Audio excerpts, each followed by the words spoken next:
안녕하세요. 정치권의 복잡한 현안을 시원하게 풀어드리는 정치펀치 배성규입니다. 안녕하세요. 정치펀치 MC빈 배소빈입니다. 검찰이 민주당사 일부를 압수수색한 가운데 이재명 대표 측근을 출국 금지하는 등 수사에 속도를 내고 있습니다. 민주당은 윤 대통령 시정연설을 전면 보이콧하면서 강하게 반발하고 있는 상황입니다. 네, 오늘 이 정치권 현안이 굉장히 많은데 이 경희대 김민정 교수님 모시고 얘기 나눠보겠습니다. 네. 안녕하십니까? 네, 안녕하세요. 네, 아이고 이 가을은 깊어가는데 우리나라 정치는 점점 더 수렁으로 빠져드는 것 같은 느낌이 듭니다. 그래서 지금 검찰이 이 대장동 사건 관련해서 네. 이 민주연구원 이 김용 부원장실을 압수수색을 했는데 이 처음에는 민주당이 끝까지 버티다가 어느 날 갑자기 쑥 하고 해줬어요.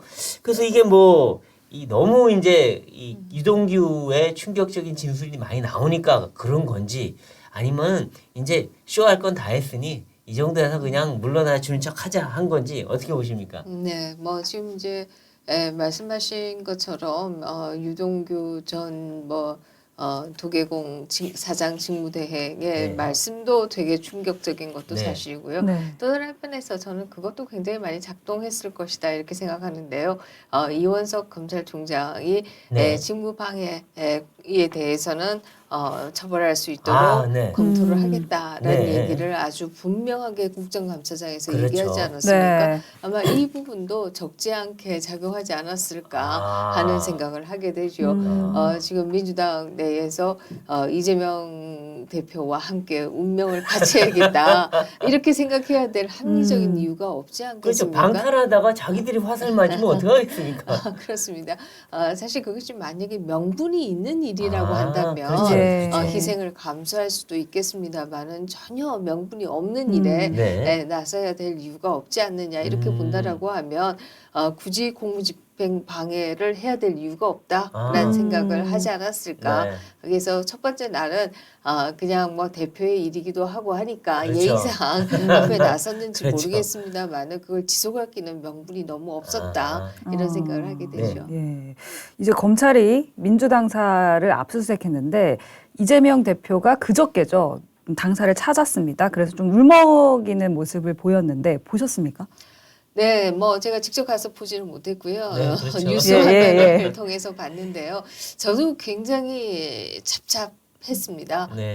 굉장히 심정이 착잡했고요. 저도 정말 이재명 대표에 못지않게 울먹이는 심정이었어요. 왜냐라고 하면 첫 번째 이게 이제 민주당사에 대한 압수수색이 아니지 않습니까? 네. 우연히도 그 건물 안에 연구원이 들어가 있었기 네. 때문이고 과거에는 연구원들이 밖에 그렇죠. 있는 밖에 있는 경우들도 경우가 많았죠. 많이 있었습니다. 그런 경우 같으면 연구원을 압수수색한 것이지 연구원 전체가 아니라 그렇죠. 부원장의 사무실만 네. 압수수색한 것이지 연구원 전체를 한 것도 아니고 네.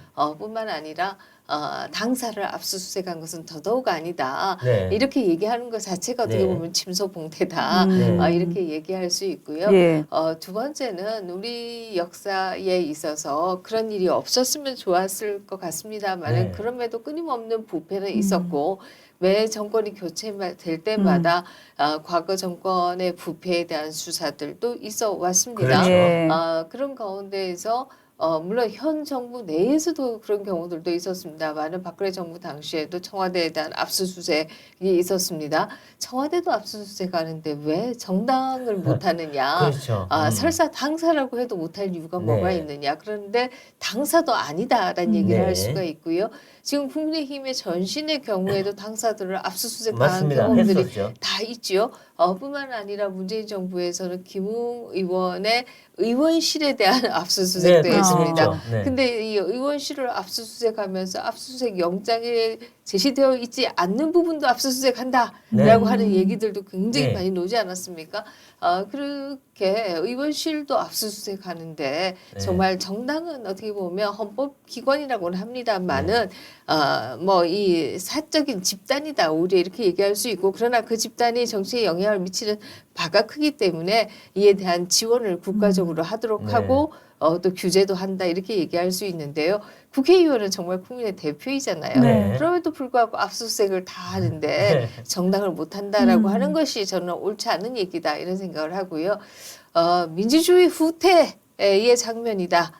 이 말씀에도 저는 정말 참 가슴이 답답했습니다. 과연 어떤 장면이 민주주의의 후퇴이냐라는 네. 생각을 할 수밖에 없고요.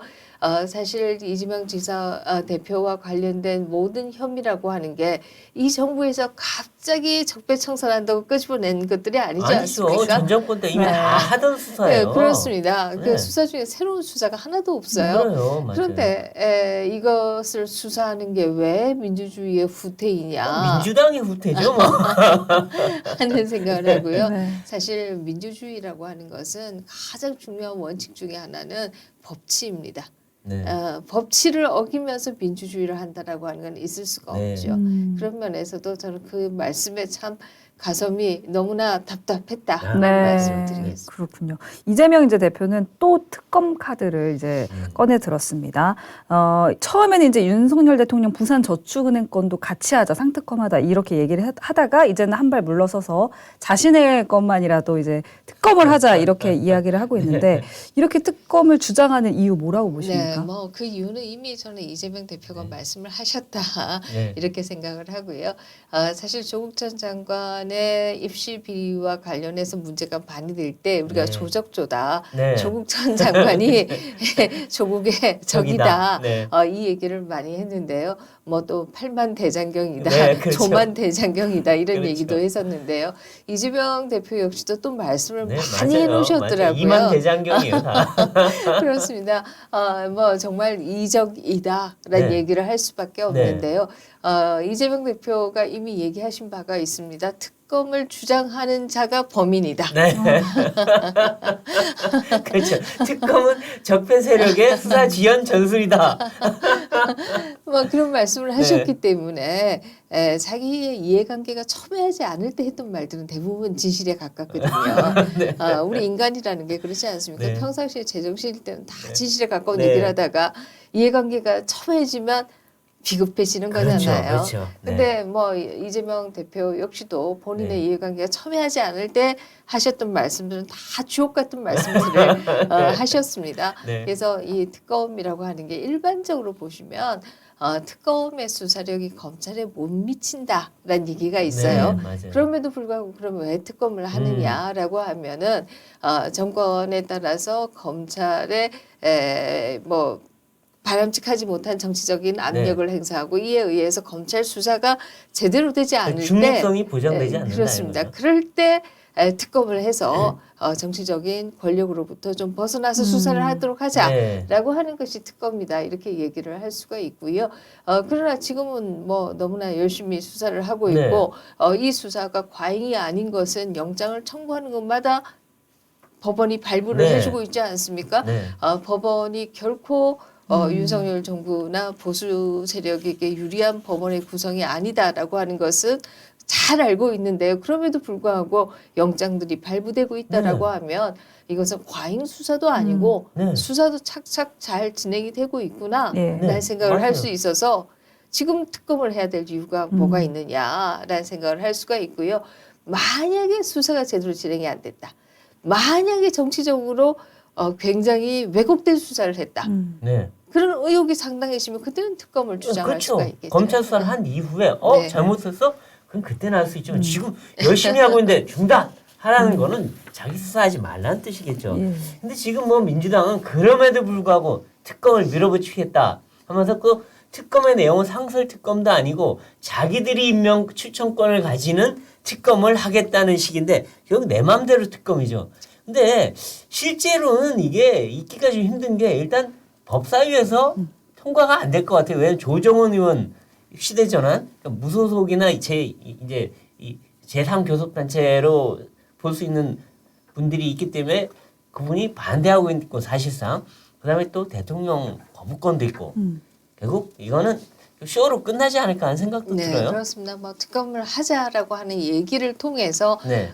자신들의 지지 집단에게 우리가 네. 특검하려고 그렇게 노력하는데 하지 않고 정치적인 수사를 한다. 그렇죠. 아마 이런 논리를 말씀하시기 그렇죠. 위해서 네. 특검을 주장하는 게 아닌가 이런 생각을 하게 되고요. 네.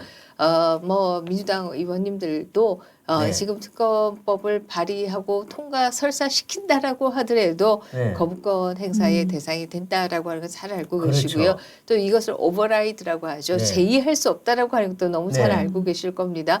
200석이 되어야지 오버라이드 제의를 할 그렇죠. 수가 있거든요. 맞아요. 근데 지금 뭐 200석이 안 된다라고 네. 하는 네. 것은 너무나 뭐 명백한 상황이고요. 또 무엇보다도 지금 이 수사에 대해서 여론의 지지를 굉장히 많이 받고 있는 상황 그렇죠. 아니겠습니까? 국민들이 이 수사 너무 불공정해 안 돼! 라는 목소리가 있다라고 하면 특검의 주장이 뭐 설득력이 있겠습니다만은 지금은 전혀 그런 상황이 네. 아니다. 그렇죠. 라는 생각. 그러니까 지금 야당이 뭐 이게 야당 탄압이다, 정치 보복이다 하는데 사실 이 수사는 문재인 정부 때 시작한 거고 예. 문재인 정부가 문계기 수사하다가 그걸 이어받아서 지금 다시 새로운 검찰이 제대로 하고 있는 수사예요.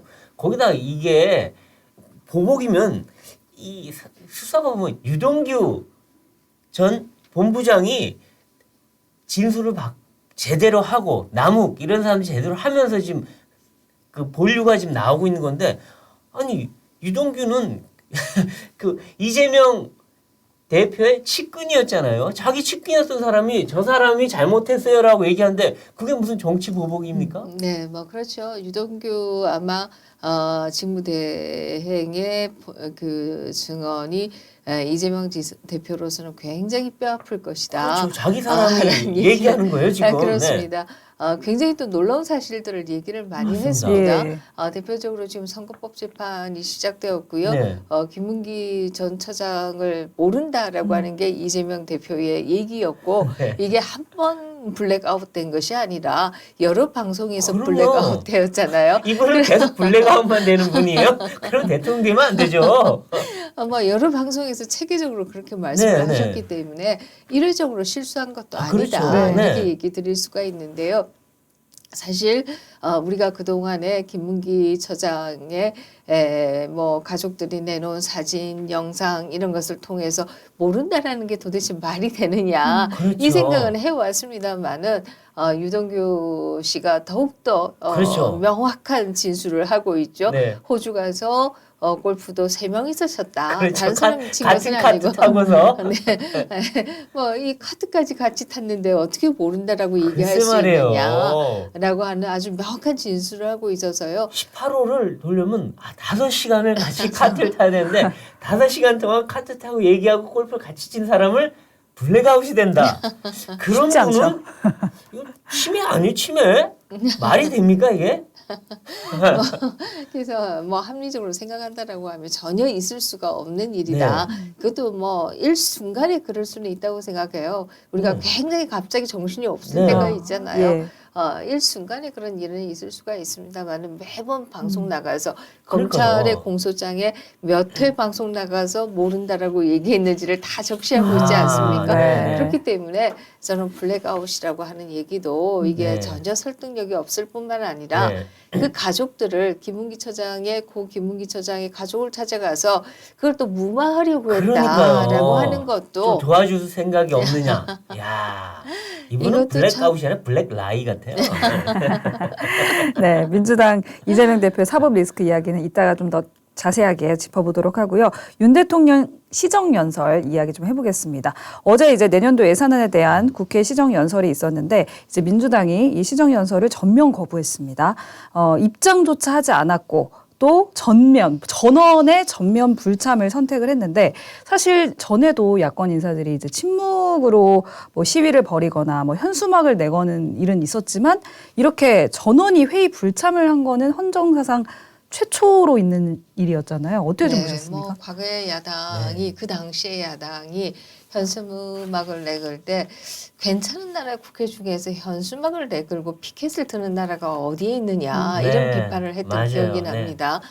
사실 국회 우리나라뿐만 아니라 의회들은 대부분 전통을 굉장히 중요시 여기고 의회 내에서 시위를 한다든지 피켓을 든다든지 이런 것을 뭐 다 허용을 하지 않아요. 그리고 웬만한 나라들은 사실은 컴퓨터도 들고 들어오지 못하게 합니다. 네. 특히 영국 의회 같은 경우에 종이 쪽지를 가지고 얘기하는 건 있을 수 있지만 네. 아예 연설문을 써와서 얘기하는 것도 못하게 해요. 그렇군요. 그게 이제 영국 의회의 네, 네. 전통이고요. 머릿속에 든 걸로 해라. 그렇습니다.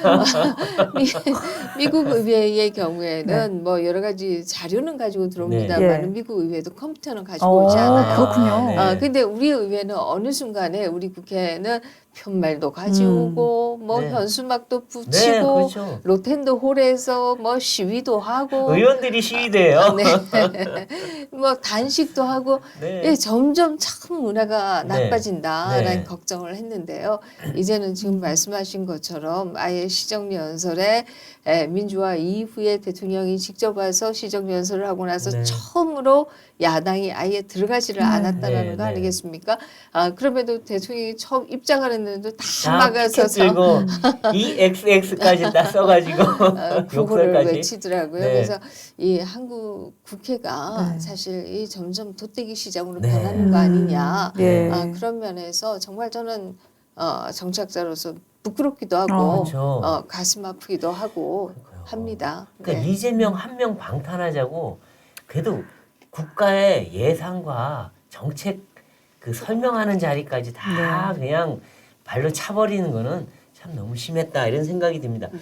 근데 이제 어제 대통령이 시정연설을 했는데 이 주로 그 키워드를 보면 약자 지원 이게 굉장히 많았고 또 경제 위기 극복 그리고 미래 성장 이런 얘기들을 많이 했는데 어떻게 평가하십니까? 네, 아무래도 이제 예산에 대한 시정연설이기 네. 때문에요. 어떤 원칙 하에서 예산을 행정부 예산을 짰느냐, 그렇죠. 이것을 이제 설명하기 위함이다 이렇게 얘기 드릴 수가 있고요.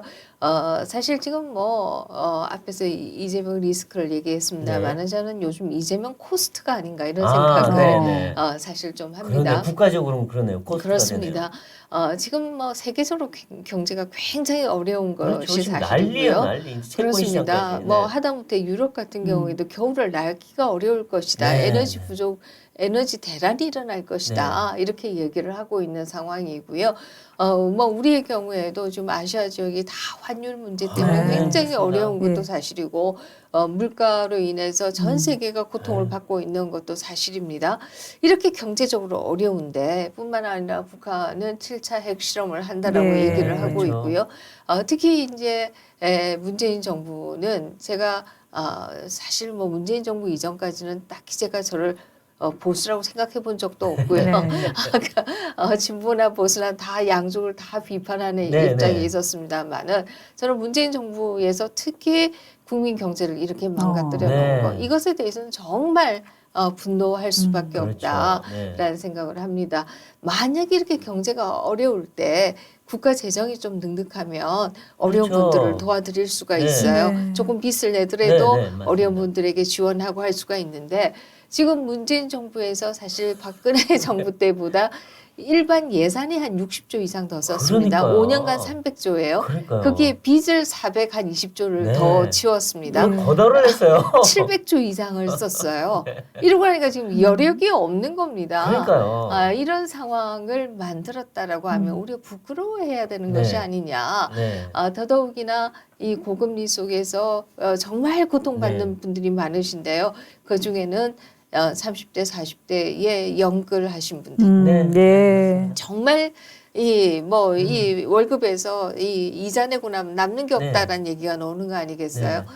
근데 이러면 이자는 왜 이렇게 많은 빚을 지게 되었느냐? 네. 결국 문재인 정부에서 부동산 값이 그렇게 그렇죠. 올라갔기 때문에 네. 이러다가 벼락거지 된다라는 생각에 부랴부랴 산 거 아니겠어요? 네. 부랴부랴 사면서 빚 엄청 지어놨는데 이게 또 고금리가 되는 네. 겁니다. 이자가 더블 따따블이 예. 들어가고 있어요, 그렇습니다. 뭐 냉탕에 넣었다가 온탕에 넣었다가 지금 국민을 그렇게 만들고 있는 것이다 이런 생각을 사실 할 수가 있는데요. 저는 이렇게 국민의 삶을 어렵게 만들고 국가 경제에 정말 융통성이 없을 정도로 빚을 지어놨다. 네. 라고 한다면 이것은 석고대죄를 해야 되는 네. 것이 아니냐 네. 이런 생각을 하는데요. 지금 어떻게 저렇게 시위를 하고 글쎄요. 예산을 통과시킬지 안 시킬지 모르겠다는 식으로 통과 안 시킬 것 같다는 얘기들이 이렇게 자꾸 나와요. 할 수가 있는 것인지 네. 뿐만 아니라 문재인 정부에서 그 징벌적인 과세, 종합부동산세 집 한 채 있는 분들도 정말 난 이거 한 채에서 오랫동안 살았을 뿐인데 세금을 엄청나게 내야 되는 네. 분들 많이 계시잖아요. 이분들에 대한 세금을 조정해 주기로 한 것들도 지금 아예 손 놓고 있는 그렇죠. 거 맞아요. 아니겠습니까? 그렇습니다. 그래서 저는 본인들이 한 것을 좀 생각한다라고 하면 아, 네. 과연 이렇게 할 수 있을까? 예. 이렇게 하고도 국민에게 다시 지지를 받으려고 할 수 글쎄요. 있을까 하는 맞아요. 생각을 이런 하게 되죠. 강성 투쟁을 하면 네. 결국 예산이고 법안이고 민생이고 다 스톱될 텐데 그럼 뭐 국민들은 점점 불안해지겠죠. 왜냐하면 아니 지원받고 뭐 뭔가 이 대책을 세워야 될 때 손 놓고 있는 건데 그러면 뭐 윤 정부한테도 욕을 하겠지만 나중에 가면 결국은 민주당 당신들 뭐 하고 있느냐 이재명이 당신들의 신이냐 이런 얘기 나올 수밖에 없는 거 아니겠어요? 그렇습니다. 사실 뭐 이런 상황에서 이재명 대표 하나 지키겠다고 그러니까요. 저렇게 나선다라고 하는 게 이게 정말 뭐 말이 안 되는 상황이다 이런 생각을 하고요. 네. 더더욱이나 이런 상황들이 다 예상이 됐던 거 아니겠습니까? 네. 이재명 대표가 국회의원 선거 나올 때도 대표 나올 때도 이게 그렇죠. 다 방탄을 위한 것이다라고 맞습니다. 하는 것을 다 예상했던 것이잖아요. 그러다 보니까 결국 이런 수사를 받고 이런 것들을 피하는 방법 중에 하나는 네. 어쨌든 윤석열 정부를 비판하고 뭐 물러나라 이런 식의 그러니까요. 대선 불복을 하는 네. 것이 결국 사는 길이다 이렇게 판단하는 것 네. 같아요. 네. 이 때문에 끊임없이 정부가 움직일 수 있는 공간을 주지 않았다. 네. 소위 허니문이라고 하는 게 없지 없죠? 않았습니까? 아예 없었죠. 네. 그런 것을 생각해 본다라고 하면 정말 마이너스가 크죠. 네. 그렇죠. 네. 그러니까 야당은 대통령과 대통령실의 발목 잡기를 하고 있는 상황이고 음. 그렇다고 해서 여당을 좀 보자면 여당도 일을 잘하고 있는 상황은 아니잖아요. 여당은 좀 어떻게 평가하고 계십니까? 네, 뭐 여당은 이제 조금 안정이 되었다 이렇게 얘기할 수 있겠죠. 이준석과 싸우다가 서너 달 보내고 이제 겨우 좀 지도부다운 지도부가 나와 있긴 해요. 네, 이제 뭐 정말 대통령 임기에 있어 굉장히 중요한 5개월을 네. 이준석 전 대표 때문에 낭비했다 이렇게 네. 본다라고 하면 그 네. 해악이 얼마나 큰가 하는 생각을 할 수가 있고요. 예. 예를 든다라고 하면 이준석 대표의 제가 여러 부분에 대해서 비판을 많이 했습니다만 그 중에 하나 이런 것을 들 수가 네. 있어요. 서해 공무원의 정말 억울한 죽음에 네. 대해서 이거 진상조사해야 되지 않느냐. 네. 이런 얘기들이 나오면 이준석 대표는 무슨 소리냐. 지금 석유값이 얼마나 올라가고 있는데 기름값이 중요하지 북풍이냐. 아. 이런 식으로 대답. 이건 다 네, 이제 네, 했던 네. 얘기입니다. 네. 제가 지어낸 얘기가 네, 네, 아니고요.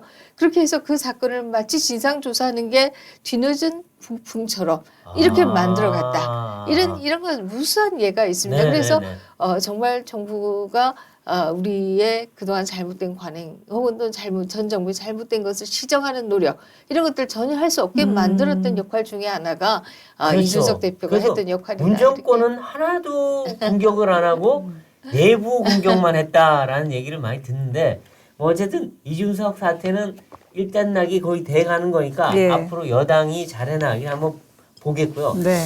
그리고 이제 지금 국감을 보면 뭐 거의 난장판인데 국감이 그러니까 오죽했으면 이 조정훈 의원이 이제 한동훈 법무장관한테 정책 관련 질의를 하니까 한동훈 장관이 그런 거 질의해서 주셔서 고맙습니다라고 할 정도로 얼마나 난장판이면 이럴까 하는데 근데 지금 보면 조정훈 의원이 참 눈에 띄긴 해요. 예. 또 민주당이 무리하고 잘못한 것은 바로 지적을 하고 또 정책 질의할 거는 여당의 정부에 할 건 딱 한마디 하고 하는데 뭐 국힘보다 민주당과 더 대치전선 앞장서 있는 것 같은 그런 느낌도 좀 들긴 들더라고요. 뭐 대치선에 앞장서 있다기보다는 저는 굉장히 상식적으로 네. 의정 활동을 하시는구나 이 생각을 했습니다. 대치전선에 있는 것처럼 보이는 이유는 국민의 힘이 얘기하면은 그냥 정쟁으로 보이기 때문에 네. 그게 저렇구나 주목을 하지 않는다는 거죠. 그냥 네. 관성적인 그렇죠. 정쟁으로 보이는 것이죠. 그러나 조정은 의원의 경우에는 우리가 다 아시다시피 지난 비례대표에서 열린 비례당인가요? 예, 뭐 열린민주당 뭐 이름도 그때, 네. 잊어버렸습니다만은 같이 비례 위성 연합을 네, 그렇죠. 했던 거 아니겠습니까? 그래서 아마 이념적으로 따진다라고 하면 조금 더 진보 성향에 예. 가깝다 네. 이렇게 얘기할 수 있고요. 같은 진보 성향 내에서 이것은 아니지 않느냐라는 그렇죠. 얘기를 하기 때문에 주목도가 높은 것이다 이렇게 얘기를 할 수 있고요. 또 다른 한편에서 지금 말씀하신 한동훈 장관과의 국정감사에서 주고받는 얘기들을 보면 한동훈 장관도 굉장히 아파하더라고요. 조정훈 그렇죠. 네. 조정훈 의원의 지적에 대해서는 네네네. 우리가 열심히 하려고 하지만 아직 거기에 대해서는 답이 없다. 네. 좀 가르쳐 달라. 뭐 이런 식의 네네. 대답을 하더라고요. 그렇죠. 그걸 보면 정말 고함치고 없는 일을 만들어서 공격하고 이런다고 상대가 아파하는 게 아니다. 그렇죠. 라고 맞아요. 하는 것이죠. 네. 굉장히 상식적인 선 내에서 맞습니다. 지적을 할 때 그때 자신의 미비함에 대해서 네. 다시 돌아보게 되고 한다라고 그렇죠. 하는 것을 사실 조정훈 의원과 네. 한동훈 장관의 그 문답 속에서 제가 느낄 수가 있었어요. 그렇죠. 예. 근데 이제 반대로 네. 이 고함치고 의혹 제기하고 한 게 이제 대표적인 게 지금 김의겸 김의겸. 의원이 한동훈 장관한테 대해서 윤석열 대통령과 광란의 술 파티를 벌이지 않았냐는 의혹을 제기하면서 뭐 완전히 공방이 벌어지고 지금 뭐 난리가 났는데 이 내용을 보면 이 친야 유튜브에서 주장한 내용을 그대로 가져와서 그냥 틀었어요. 근데 뭐 유튜브야 뭐 그냥 지라시성 얘기 할 수도 있죠. 그 양반들 자기들 돈 벌려고 하는 일이니까. 근데 야당의 대변인이 아무 확인도 안 하고 그대로 가져와서 그냥 틀어버렸는데 이런 거는 좀 그래도 확인할 건 해보고 해야 되지 않을까. 상식이 전혀 맞지 않는 내용인데. 저는 그 질의응답을 보면서 그런 생각을 했습니다. 한 언론이 제기하는 것을 가지고 와서 제가 대신 질문하는 것입니다. 이렇게 얘기한 것이 아니고요. 네. 협업을 협업을 했다. 했다. 이렇게 얘기를 했습니다. 네. 이 협업이라고 하는 게 다른 얘기로 하면 유착 아니겠어요? 네. 우리가 이런 유착의 형태를 문재인 정부에서 봤습니다. 그렇죠. 소위 말하는 채널A 이 사건에? 사건이라고 네. 알려져 있는 사건의 경우에도 네. MBC와 네. 여권 정치인들이 유착되어 있었다. 전원 유착이라고 네. 얘기했죠. 네. 그 당시에는 사실 뭐 한동훈 장관과 채널A 기자가 유착했다라는 식으로 검언 유착으로 몰다가 몰아갔지만 네. 그게 결과적으로 보면 그것이 아니라 그 당시 한동훈 장관이 했던 말에 풀 레코딩이 다 있는 거 아니에요? 그렇죠. 그걸 보니까 아무런 유착이 없는 거예요. 네. 결과적으로 본다라고 하면 그 당시 여당 의원들이 MBC에서 방송될 것이다 이런 것들 그렇죠. 다 예고를 알고서 먼저 얘기했죠. 했고 이런 것들을 보면 이 정치권과 언론이 유착했구나라고 하는 김의겸 것을 의원도 나갈 걸 알고서 미리 했어요. 이거 네. 무슨 유튜브 대변인입니까 이 사람? 그렇게 보면은 이건 저는 채널A 사건의 또 하나의 작은 판이다 그렇죠. 이렇게 짜고 생각하고 치는 고수들은요. 네, 더 나쁜 판이다 이런 생각을 네. 합니다. 그런 네. 면에서 보면 민주당의 뭐 저는 전체 의원들이 그럴 것이라고 생각은 하지 않습니다만은 네. 적어도 일부 언론들이 일부 의원들이 일부 언론과 굉장한 유착 상태에서 정치 공작을 하는 것이 아닌가 네. 이런 의혹을 가지게 되고요. 네. 사실 뭐 그렇습니다. 그 지금 말씀하신 더 팩트라고 하는 채널, 그 유튜브 채널의 전신인 열린 공감 TV에서는 네. 그동안 굉장히 여러 가지를 했지 않습니까? 그렇죠. 예를 든다라고 하면 줄리가 대표적이죠. 네, 그렇습니다. 줄리라고 하는 네. 의혹을 제기할 때에도 무슨 모씨라고 하는 네. 분이 내가 그 호텔에 가서 가서 봤다. 봤다. 이분은 본 게 굉장히 많아요. 포레스트 검프인지 전국을 다니면서 다 모든 보셨어요. 사람을 다 보고 계세요. 이재명 대표의 어린 시절도 보고 안 본 게 별로 없을 정도로 많이 네. 보셨던데요. 어우. 근데 어쨌든 이분이 봤다 이런 걸 봤다. 얘기했지만 네. 실제 아무런 증거가 없는 그렇죠. 그런 상황 아니겠습니까? 네. 이런 허위 방송에서 방송은 아니라 유튜브 방송에서부터 시작해서 그 무슨 검사의 어머님을 찾아가서 네. 또 인터뷰한 거 그것도 인터뷰도 상당히 저는 조작되었을 가능성이 있다 이렇게 생각이 그 드는데요. 어머님이 사실 정상적인 상태가 아닌데 그냥 가서 무작정 그냥 말을 아무거나 그냥 네. 되는 말이 안 네. 되는 말 받아오는 거죠. 네. 그러니까 근데 이번에도 그렇게 그런 것 같아요. 보면 사실 그 열린 공감 TV가 대선 과정에서 가장 많이 공격한 것이 윤석열 후보와 그 부인이고요. 네, 그렇죠. 그다음이 이제 이낙연 후보에 네, 대해서도 네. 상당한 공격이 있었습니다. 네. 이렇게 보면 굉장히 오래 전부터 혹시 유착했던 것은 아닌가 음. 하는 의혹도 왜냐하면 네. 본인이 그렇죠. 협업했다고 하니까 네네. 하는 생각도 네, 그렇죠. 하게 되죠. 근데 이제 가장 핵심적인 진술을 한 사람이 그 뭐 술집이란 곳, 그 고급 바에 있었다는 뭐 첼로 연주자인데 아니 이분은 도대체 직접 진술도 없어요. 그냥 무슨 뭐 대화하듯이 하는 그걸 녹취를 했다는데 아무 근거도 없고 그럼 이분이 얘기했다면 최소한 찾아가서 맞느냐라고 해야 되는데 그것도 없고 접촉도 못했다 그러고 아 근데 그리고 장소도 모르고 아 이게 무슨 의혹이에요. 그럼 저도 얘기하죠. 김의겸 의원 누가 그러던데 당신 누구한테 돈 받았다고 그러던데 맞죠? 이러면 얼마나 본인 억울하겠어요. 아니 누가 그러더라고요. 아니 뭐 더욱더 과관인 것은 현대 저기 갤러리아 백화점 뭐 뒤에 예. 있다라고 얘기했는데 갤러리아 백화점은 우리가 살지는 않지만 그 근처 뒤에는 다 아파트밖에 예. 없다는 네. 사실을 알고 네. 있지 않습니까? 거기 술집 있을 곳이 없잖아요. 그리고 설사 있으면 자기들이 특정을 하든가. 그리고 몰라요. 술집에 무슨 피아노에 첼로까지 잘 모르겠어요. 뿐만 아니라 저는 그 얘기를 들을 때요.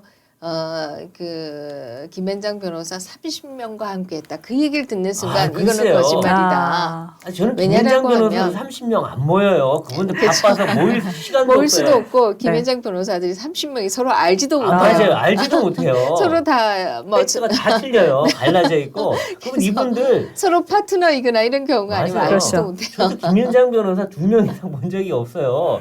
이분들은 바빠서 10시, 11시, 12시까지 다 일하다 오고 예. 물론 자기 개인적으로 뭐 약속은 있겠지만 30명이 모여서 하는 거지 본 적이 없는데 더구나 대통령하고 아니 대통령이 뭐 뿐만 하는 아니라 자리인데 사실 뭐 어느 조직이나 그렇습니다만은 각 조직의 내부에 가 보시면은 거기에는 국힘 지지도 있고 민주당 지지도 있고 그럼요. 무당파도 있고 김현장도 마찬가지입니다. 마찬가지죠. 대표적으로 김한규 의원인가요? 제주도에서 청와대 네. 행정관으로 있다가 제주도에서 출마하셔서 네. 당선된 분 같은 네. 경우에도 김현장에 있었다라고 그렇죠. 알려져 지금 있지 않습니까? 전북도지사도 김현장 변호사 네. 출신이에요. 민주당에. 그래서 네. 그 내에도 다양한 성향이 있는데 30명을 모아놨다 이러면 이게 가만히 입 닫고 다 있겠어요. 그러니까요. 예. 더군다나 한동훈 장관은 술 한 잔도 못하는 사람이에요. 그건 다 알려져 있어요. 술자리도 안 가고 회식도 잘 안 가고 할 수 없으면 깜깜하다 나오는 시기고 네. 술을 한 잔도 안 해요. 대학교 친구들하고도 안 먹어요.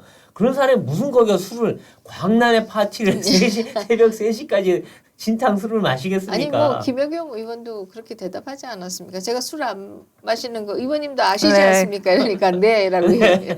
아니 그런데 무슨 광란의 파티예요. 아, 참나. 하여간 참 정치가 네. 과거에도 사실 뭐 의혹에 대한 폭로도 있고 했습니다만 그 폭로들은 뭐 율곡 산업에 대한 폭로라든지 아니면 청와대 근처에 있는 어느 은행 지점에서 뭐 큰 규모의 수표가 있었다든지 그렇죠. 뭐 네, 뭐. 이런 폭로였지.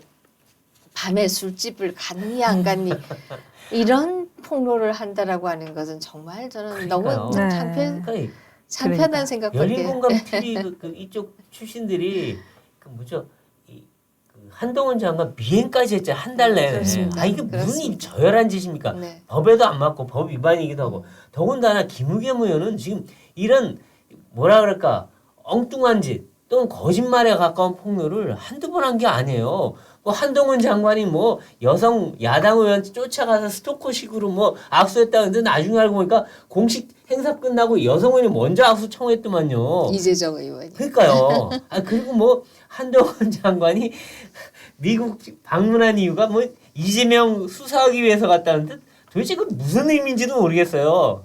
그러니까 참 근거도 하나도 근거는 뭐냐 없대요.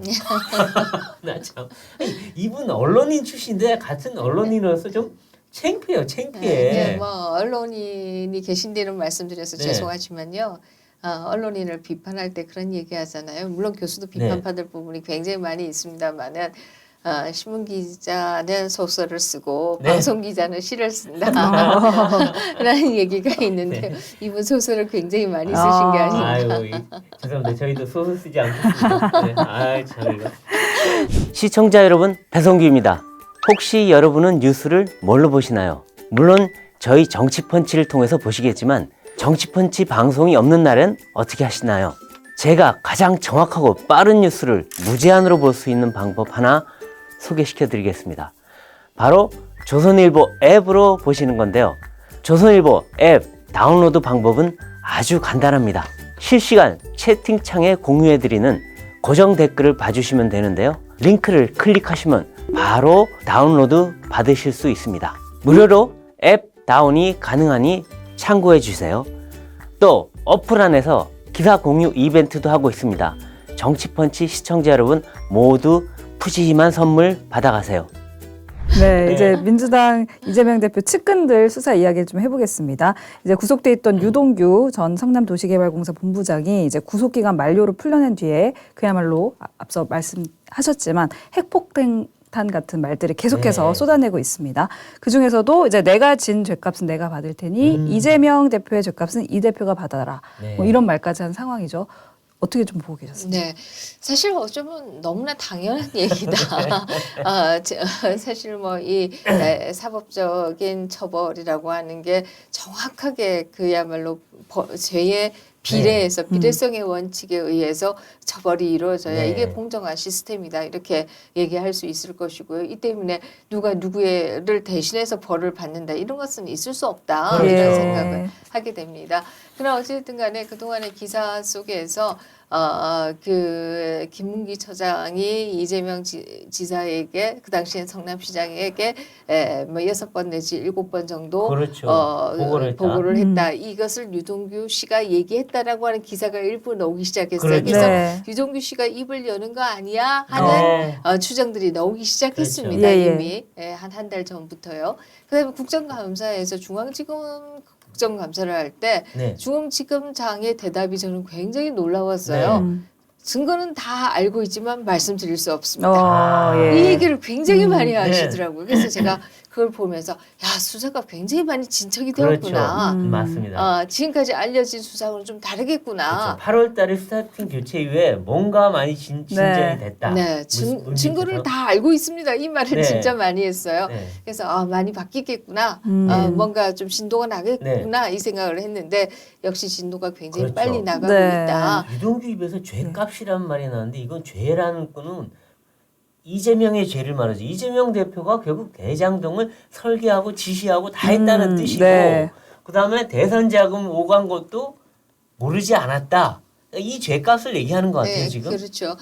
김만배 씨의 재판에 유동규 씨가 증인으로 참석해서는 네.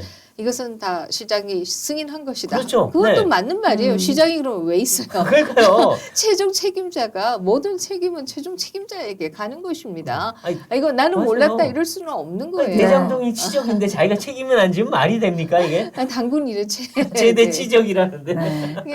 근데 어쨌든 뭐 김만배 씨의 얘기가 그렇게 나오고 있는데요. 저는 인간적으로 고뇌를 많이 했을 것이다 네. 이런 생각은 듭니다. 사실 1년 동안 혼자서 그렇죠. 면벽 수도를 했다 수에 그랬죠. 하게 뭐. 되게 되면 다양한 생각을 하게 될 것이고요. 더더욱이나 유동규 씨의 경우에는 자기 바로 밑에 있던 도시개발공사의 그러니까요. 김문기 씨가 유한기 네. 본부장과 김문기 처장이 다 사망했습니다. 그렇죠. 결제 라인에 유동규 밑에 유한기, 그렇죠. 김문기 김문기. 차례로 있는데 다 사망했어요. 네. 그것을 봤을 때 인간적으로 어떤 느낌을 그렇죠. 가지겠는가 근데 다 모르는 사람이다. 하는 생각을 안타깝지만 네. 하게 되고요. 저는 그런 것들도 굉장히 크게 영향을 미쳤을 것이다라는 생각을 예. 하게 되고게 두 번째는 뭐 우리가 죄수의 딜레마라고 하는 이론도 네. 있습니다만은 사실 뭐 이게 범죄 혐의자 둘이 수사를 받을 때 둘 다 아무 일 없었다라고 거짓말하면 모두에게 회피하지만 예. 결과적으로 보면 제가 이거 했어요, 제가 이거 했어요라고 서로 못 얘기하면서 믿죠, 이제. 네. 서로가 다 정리시켜놓으면. 얘기해줌으로써 결과적으로 최악의 제가 결과가 나온다. 다 나온다라고 그렇죠. 하는 거잖아요. 지금의 상황도 그런 부분들이 있을 것이다. 네. 정말 그 유동규 씨는 이재명 시장의 장비다. 그렇죠. 이렇게 알려져 있었습니다만은 그것은 뭐 이 장비로서 의리를 발휘할 정도의 책임을 져주고 뭐 이럴 때의 장비인 것이지 그렇지 않고 혼자 죄만 다 떠가고 네.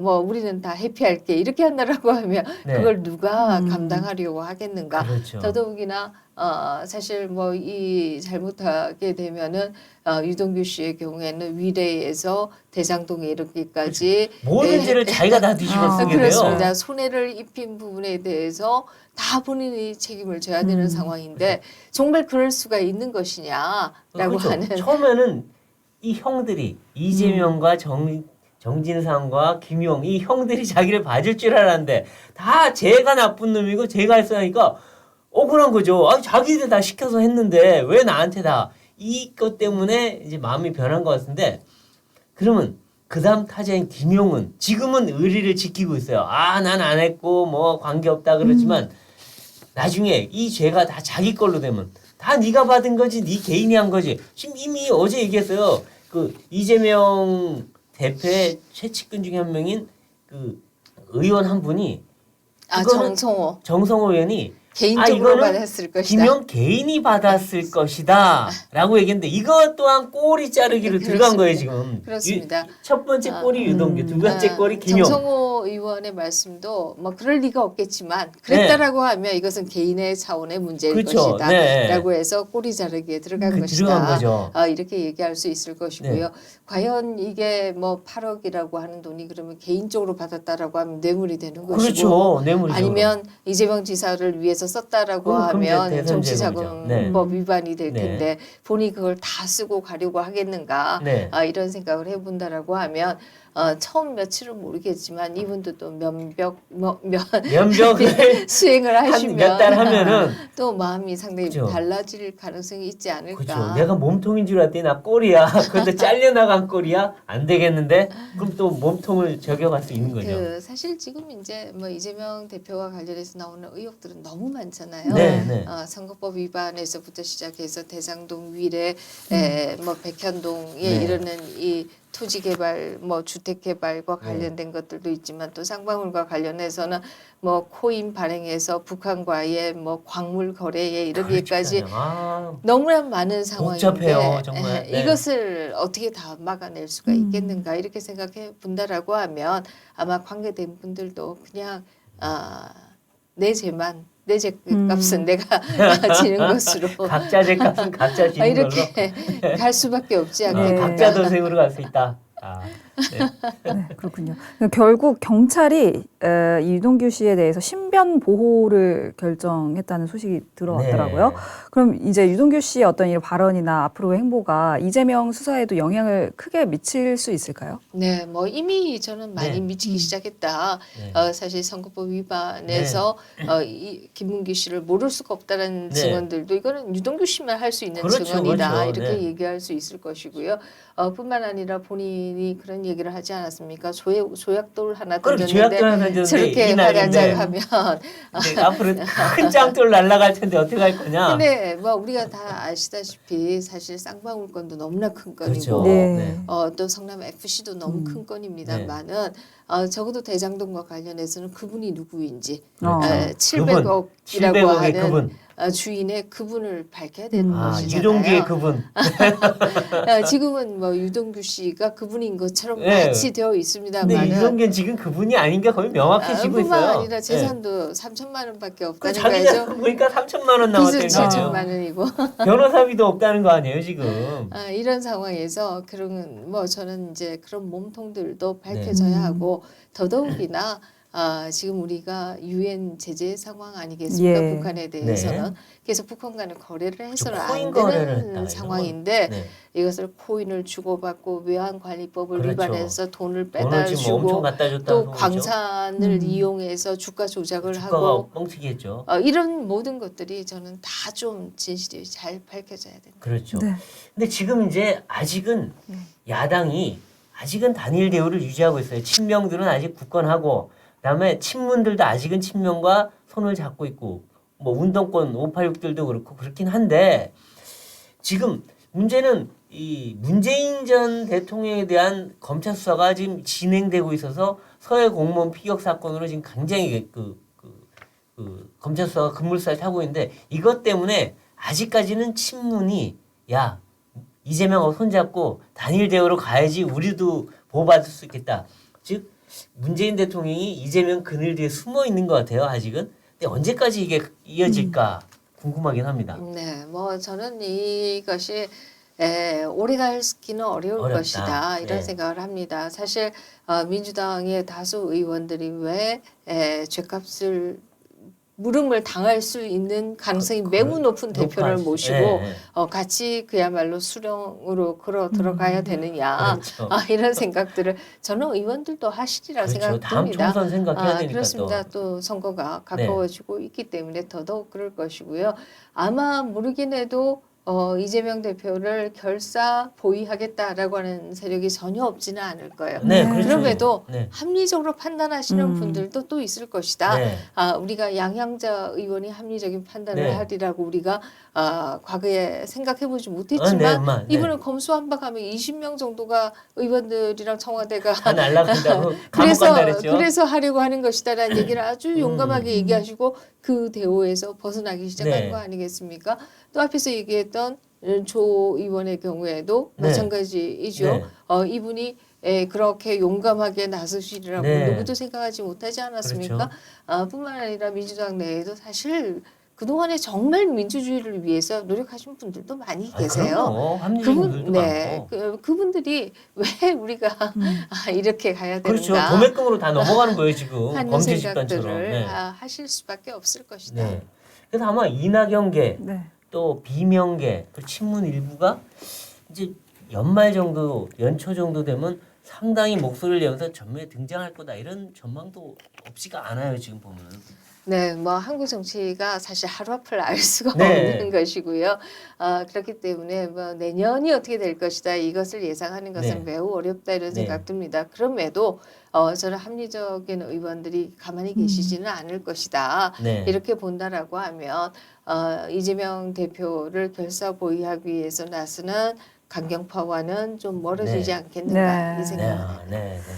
네, 정부가 바뀌면 항상 이제 혼란이 있기 마련이지만 지금의 여야 상황을 보면 대치 상황이 갈수록 심화되고 있는 모양새입니다. 지금 우리 국회가 이 상황을 좀 잘 헤쳐 나가려면 어떤 일을 먼저 하는 것이 좋을까요?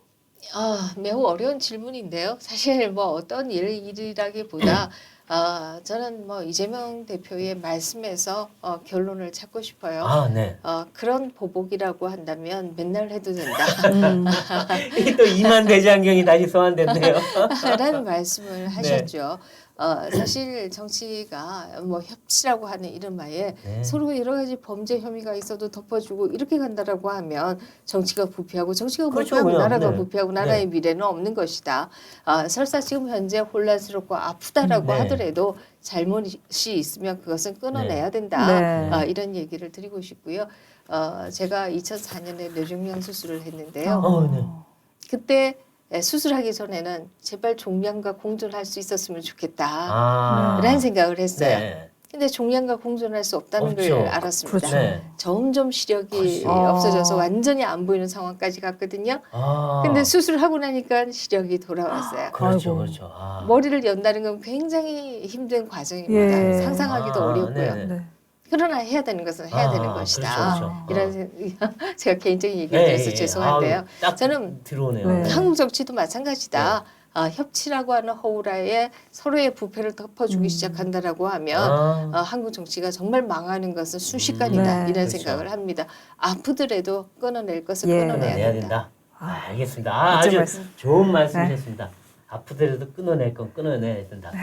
네, 지금 이 나라가 정말 경제, 안보, 복합 위기로 상당히 어려운데 지금 야당은 이재명 대표 한 명 살리자고 한 명 방탄하겠다고 모든 예산 국회 다 내팽개치고 있는데 그러지 말고 아까 말씀하신 대로 아픈 곳 하나 종양은 하나 떼낼 때는 떼내야 되지 않을까. 네. 그리고 국회를 빨리 정상화해야 되지 않을까 싶습니다. 네, 정치펀치 저희가 오늘 준비한 소식은 여기까지고요. 다음 이 시간에 더 화끈한 펀치로 돌아오겠습니다. 고맙습니다.